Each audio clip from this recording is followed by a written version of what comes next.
Congressman, are you satisfied with this arrangement? No, this is a joke. I mean, let's just be honest with this. This is covering your backside. This is the Speaker Pelosi who saw 50 senators say that the process in the House was bad, that they didn't want to even deal with it. She went back and she said, oh, my goodness, let me go now and say, look, we believe the Republicans are wrong, but we're going to do what they say. Look, she knows exactly what she's doing. She knows she's wrong. She put it with her cohort Schiff down in the dungeon, said, go do all this stuff. Maybe nobody will notice. Well, wow, the American people noticed, and people on Capitol Hill noticed. So now they're just trying to cover their backside with proposals, which is really interesting.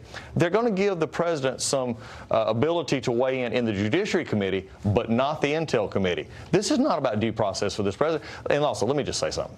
I've heard all this today. This is not about Russia. This is not about a Ukrainian phone call. This is about the fact that Hillary Clinton was crying in Brooklyn in 2016 in November. This is all this is about. They hate the president because he's done well and he's done what he said he was going to do. Let's get this out in the open. That's all it is. Schiff's had a conflict of interest from day one. He had initial contact with that whistleblower that was not revealed. In any other proceeding, legal proceeding, he would have had to have recused himself after failing to disclose that until pressed on that. Think about what he tried to stop, what he did stop today about the gentleman not answering the question.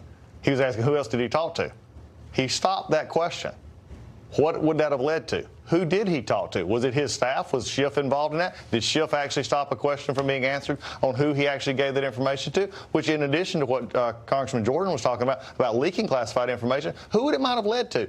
To have Adam Schiff run this kind of a Star Chamber inquiry with no oversight, with nothing going on, only leaking what they want.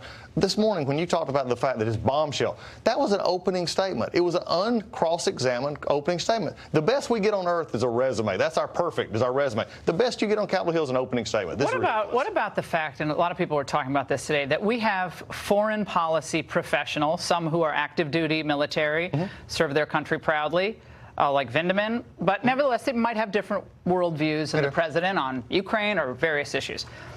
But in the New York Times piece yesterday, it stated that he had had conversations with Ukrainian officials who were trying to solicit his advice on how to work around Giuliani, and typically those conversations were in English.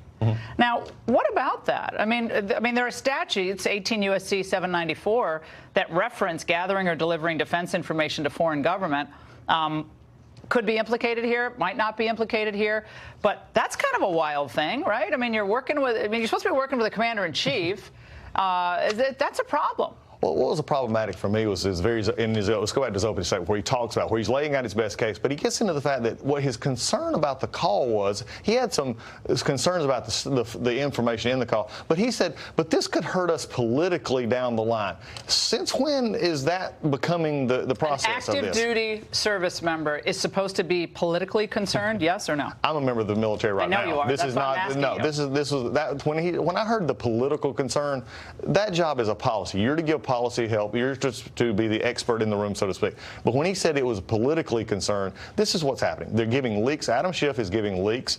And what was amazing to me was he said he didn't want to release the transcripts because he didn't want to have it open to the public so the witnesses couldn't coordinate. We're already seeing the specific leaks by members of his committee. The language being repeated. And now they're being repeated. So let's get over this right now. You agree with me on the Senate? They got to just, this thing has to be shut down. This is ridiculous. I think that's what they're looking at right now. And every day Nancy Pelosi does this, Speaker Pelosi keeps this up. This resolution she has, these declarations, she's just being, everything's too little too late. It doesn't matter at this point. It's already out the door. How do you... We don't need any White House staffer's take on the call. Oh, there was a word that we wanted put in.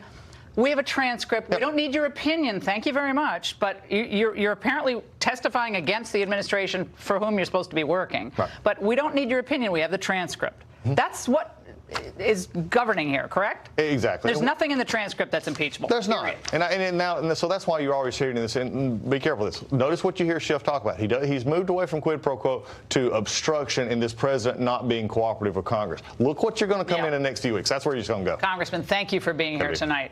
And up next, my second message to Senate GOP leaders, my advice on how they can actually hobble the deep state burrowed inside, now still trying to undermine Trump, when we return. Have you started your free trial of Fox Nation? Well, the time, my friends, is now. You can join today at foxnation.com, and Fox Nation is the perfect companion to Fox News. It features your favorite Fox News personalities like you've never seen us before, and we go outside of the studio to take you across the country and beyond the headlines with exclusive series, specials, documentaries that will entertain you and inform you. So join today at foxnation.com to start watching these exclusive shows. Take a look. It's the Fox Nation Patriot Awards on November 6th. See the incredible stories of America's great patriots, honor their devotion to our country, and celebrate with them as they receive the recognition they deserve, all while raising money for the Folds of Honor Foundation. You can stream the